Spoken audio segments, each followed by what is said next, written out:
Debat kedua para pasangan calon Bupati dan Wakil Bupati Pilkada 2024 Tabanan terfokus penyampaian visi dan misi terkait penguatan pelayanan publik secara berkeadilan dan berintegritas.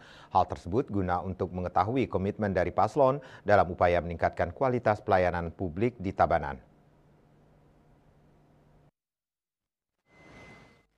Pelayanan publik merupakan hal penting dalam menjalankan roda pemerintahan suatu daerah, sehingga kualitas dari pelayanan publik akan sangat mempengaruhi kehidupan masyarakat secara keseluruhan.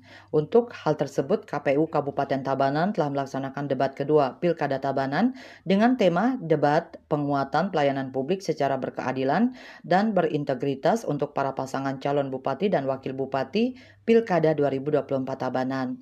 Komisioner KPU Kabupaten Tabanan Iputu Suaryani menjelaskan, tema ini fokus terhadap pelayanan publik seperti pendidikan, transparansi, reformasi kebijakan publik, APBD, dan kesehatan melalui 6 segmen pelaksanaan debat.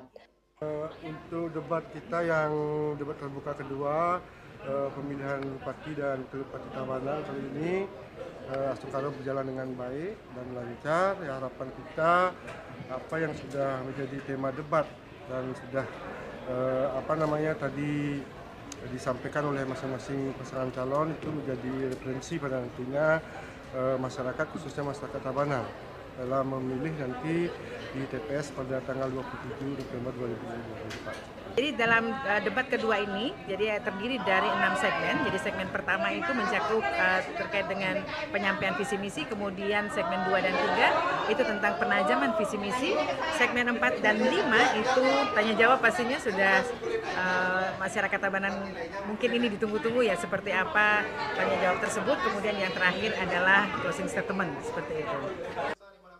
Dengan adanya debat kedua yang telah berjalan baik dan lancar, KPU Tabanan berharap masyarakat Kabupaten Tabanan mendapatkan gambaran dari kesiapan kedua pasangan calon terkait komitmen pelayanan publik yang berkualitas, sehingga referensi dari debat ini akan menjadi acuan penting bagi masyarakat dalam menentukan pilihan pada tanggal 27 November 2024 mendatang. Indrawan, Bali TV.